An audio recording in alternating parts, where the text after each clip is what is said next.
నా పేరు Srikanth. First time మీరు మన ఛానల్ చూస్తుంటే సబ్స్క్రైబ్ చేస్తారని మనస్ఫూర్తిగా కోరుకుంటున్నా. ఈ విషయంలోకి వెళ్తే భారతదేశంలో అనేకమైనటువంటి రాజకీయ పార్టీలు ఉన్నాయి.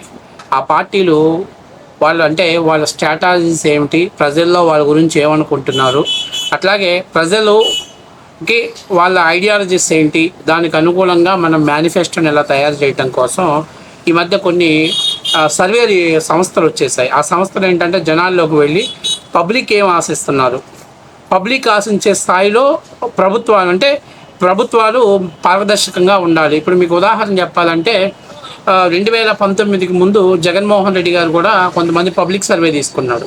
ఆ తీసుకున్నప్పుడు ఈ అమ్మఒడి ఎలా ఉంటుంది, కార్పొరేటివ్ విద్యా సంస్థలు కావచ్చు, గవర్నమెంట్ స్కూల్ చదువుకునే పిల్లలకి 15,000 రూపాయలు ఇస్తే ఎలా ఉంటుంది అనే కాన్సెప్ట్ని ప్రజల్లో తీసుకెళ్ళటంలో ఆయన కొంత దాని మీద స్టడీ చేయించాడు. కొన్ని పొలిటికల్ అనలిస్టులు, అంటే దీన్ని ఏమంటారంటే సర్వే చేసేటువంటి సంస్థల చేత సర్వే చేయించుకున్నాడు.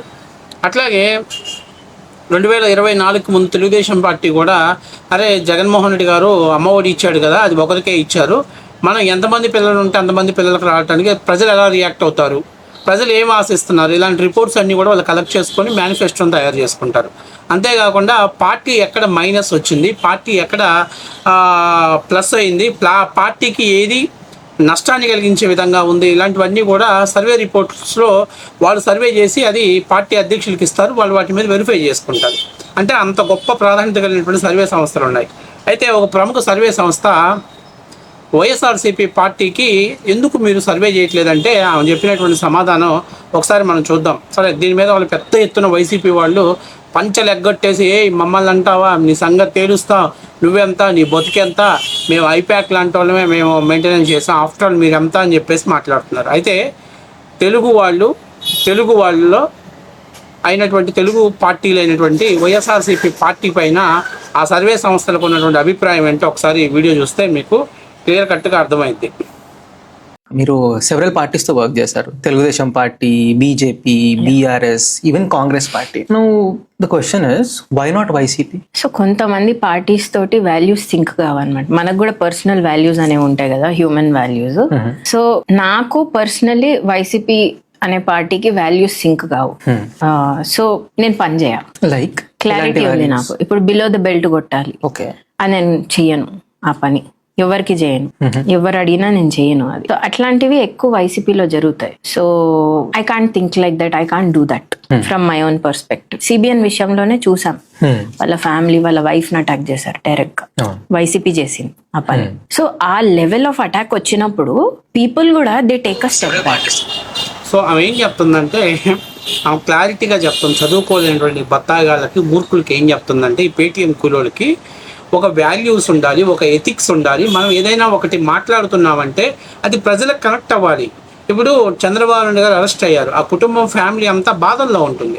కానీ ఆ టైంలో కొంతమంది సైకోలు విపరీతమైనటువంటి కామెంట్స్ చేశారు. ఆఖరికి చివరిగా అంటే అలాంటి పదాలు మనం మాట్లాడకూడదు ఈరోజు, అంత దారుణమైనటువంటి లాంగ్వేజెస్ని వాడారు. అంతేకాకుండా ఒక మినిస్టర్ స్థాయిలో ఉన్నటువంటి ఆర్కే రోజా లాంటి వాళ్ళు ఏమంటారండి, టెంపుల్కి వెళ్ళి నేను స్వామివారికి ముక్కు తీర్చుకున్నా, ఎందుకని చంద్రబాబు నాయుడు గారిని ఇప్పటిదాకా ఎవరు టచ్ చేయలేదు, కానీ జగన్మోహన్ రెడ్డి టచ్ చేసి అరెస్ట్ చేసి లోపల పెట్టాడు కాబట్టి వెంకటేశ్వర స్వామికి నేను ముక్కు తీర్చుకోవడానికి వచ్చాను అని మాట్లాడటం. అంటే అప్పుడు దాన్ని బట్టి ఆ మనుషులకి ఏమర్థమవుతుందంటే, ఇదేంద్ర ఒక సైకో పార్టీ లాగా ఉంది, వీళ్ళకి అసలు వాల్యూస్ లేవు, ఎథిక్స్ లేవు, ఆలోచన లేదు, ఇది మాట్లాడితే మైనస్ అయిద్దా ప్లస్ అయిద్దా అనేటువంటి ఇంగిత జ్ఞానం కూడా లేదు వీళ్ళకి. ఆ రోజు ఆ టపాసులు కాల్చి స్వీట్లు పెట్టుద్ది. అంటే ఇలాంటివన్నీ చేసేది ఏంటంటే వాల్యూస్ లేనటువంటి పార్టీస్. నిన్న జగన్మోహన్ రెడ్డి గారు నిన్న మాట్లాడారు, సీదిరి అప్పలరాజు గారి కుటుంబం గురించి మాట్లాడారు. చాలా చిన్నపిల్లాడు, తెలుసో తెలియకో బైక్ యాక్సిడెంట్లు అవుతాయి అన్నాడు. సీదిరి అప్పలరాజు గారి ఫైనాన్స్ స్టేటస్ ఏంటి? సీదిరి అప్పలరాజు గారి కొడుకు 6వ బైక్ నడుపుతున్నప్పుడు గాయపడినటువంటి అవతల వ్యక్తుల యొక్క ఫైనాన్షియల్ స్టేటస్ ఏమిటి? నువ్వు రౌడీ షీటరు, అలాగే అనేకమైనటువంటి కేసులు ఉన్నటువంటి సాయి కృష్ణకి 20 లక్షల రూపాయలు చెక్ అందించావు. నీ పార్టీకి సంబంధించినటువంటి వ్యక్తి ఒక నిర్దాక్షిణంగా అభంశోభం తెలియనటువంటి, ఎటువంటి సంబంధం లేదు, అంటే ఎటువంటి నేర చరిత్ర లేదు, అసలు ఎటువంటి రాజకీయ చరిత్ర లేదు, ఒక సాధారణమైనటువంటి కుటుంబం, రెక్కాడితే కానీ డొక్కా అన్నటువంటి ఒక సాధారణమైనటువంటి కుటుంబానికి సంబంధించినటువంటి ఒక వ్యక్తి చనిపోతే కనీసం మీ పార్టీ వాళ్ళు ఆర్థిక సహాయం చేయకపోగా అట్లీస్ట్ ఒక బాధ్యత ఉన్నటువంటి నువ్వు కనీసం దాన్ని ప్రస్తావించకపోగా ఆ కుటుంబానికి మా పార్టీ తరపున అన్నదండలు అందిస్తామని చెప్పకపోగా పైపెచ్చు ఆ వ్యక్తిని చిన్నపిల్లాడు బండి నడిపితే క్రిమినల్ చట్టాల కింద కేసులు పెడతారా అని చెప్పేసి మాట్లాడటం చూస్తేనే మీరు అంటే ఎంత మానసికంగా అంటే ఏదైనా ఎవరిదన్నా ఒక విషయం మాట్లాడాలంటే ఎంతో కొంత మన పార్టీకి రాజకీయ లబ్ధి వస్తాయి. నువ్వు సాయి కృష్ణకి 20 లక్షలు ఎందుకు ఇచ్చావు? నీ పార్టీకి మైలేజ్ వచ్చింది, కాపు ఓట్లకి ఏమన్నా డ్యామేజ్ వస్తుందని ఉద్దేశంతో ఇచ్చావు. ముద్రగడ పద్మనాభం గారి పాడెందుకు మోసావు? ఈరోజు 2 విషయాలు ఉత్పన్నం అవుతుంది. జగన్మోహన్ రెడ్డి తండ్రి చనిపోయినప్పుడు ఏం జరిగిందో అందరికీ తెలుసు. ఆ విషయం నేను ప్రస్తావించదలుచుకోవట్లే. సరే, ఆయన చనిపోయినటువంటి విధానం చాలా దారుణమైనటువంటి విషయం కాబట్టి నేను మాట్లాడదలుచుకోవట్లేదు. కానీ వివేకానంద రెడ్డి గారు చనిపోయినప్పుడు ఎలా ట్రీట్ చేశారు, కానీ ముద్రగడ పద్మనాభం గారు చనిపోయినప్పుడు మీరు ఎలా ట్రీట్ చేశారు? అంటే ఇక్కడ ఓటు బ్యాంకింగ్ రాదనా? ఇక్కడ ఓటు బ్యాంకింగ్ వచ్చిద్దనా?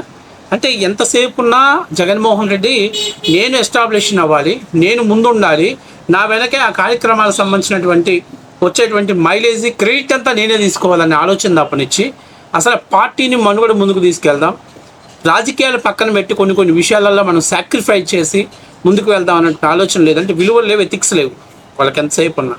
ఎందుకంటే విలువలు ఎథిక్స్ ఉంటే సరే రాజకీయ పార్టీలు కక్ష కడతాయి, రివెంజ్ తీర్చుకోవాలని చూస్తే సహజంగా జరిగే విషయమే.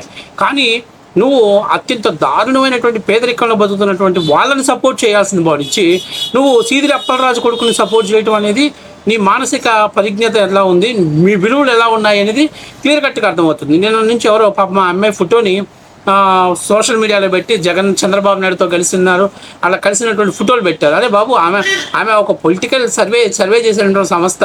ఆమె ఎవరి దగ్గర అయితే కాంట్రాక్ట్ తీసుకుంటుందో వాళ్ళతో కలుస్తారు, వాళ్ళతో ఫోటోలు దిగుతారు. ఆమె ఇప్పుడు బీఆర్ఎస్ పార్టీ వాళ్ళతో కూడా ఫోటోలు దిగారు, అలాగే ఇంకా బీజేపీతో కూడా దిగారు, రేవంత్ రెడ్డితో కూడా దిగారు.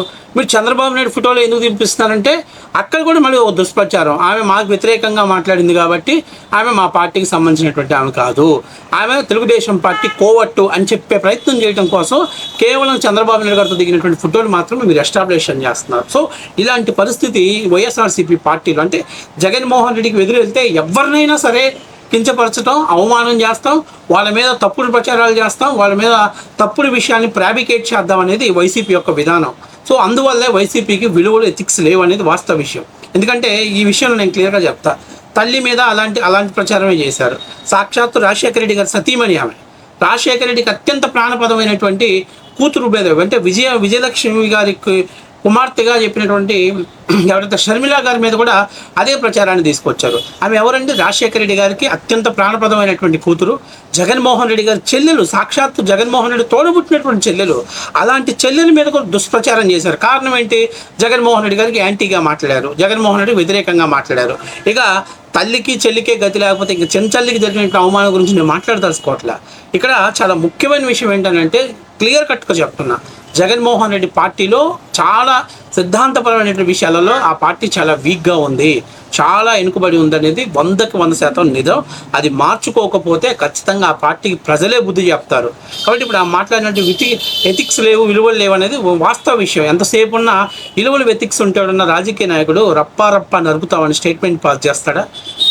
కార్యకర్తలను కంట్రోల్ చేయాల్సిన వ్యక్తులను స్టేట్మెంట్లు పాస్ చేస్తే అది ఎంత మైనస్ వెళ్తుంది, ఎంత నెగిటివ్ వెళ్తుంది.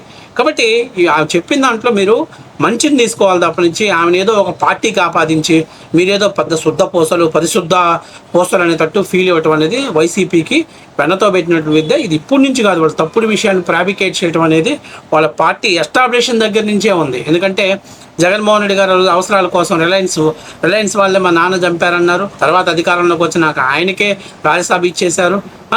మరి మా చిన్నాయన్ని చంద్రబాబు నాయుడు చంపించాడు, మాకు సిబిఐ ఎంక్వైరీ కావాలన్నారు, మళ్ళీ అధికారంలోకి వచ్చాక సిబిఐ ఎంక్వైరీని విత్డ్రా చేశారు. ఇలా చూసుకుంటే వాళ్ళకి విలువలు లేవు. కోడికత్తి అన్నారు, గులకరాయి అన్నారు, ఇలాంటి డ్రామాస్ అన్నీ ఆడటంలో వాళ్ళకి విలువలు ఎథిక్స్ లేవు అనేది కళ్ళ ముందు కనపడుతుంది. ప్రత్యేకంగా ఆమె చెప్పిందని మీరు పంచలెగ్గట్టుకుని ఆమె దోవటం కాదు, మీరు ఆత్మవిమర్శ చేసుకొని దానికి తగ్గట్టుగా ఉంటే సరిపోతుంది అనేది నా పర్సనల్ ఒపీనియన్.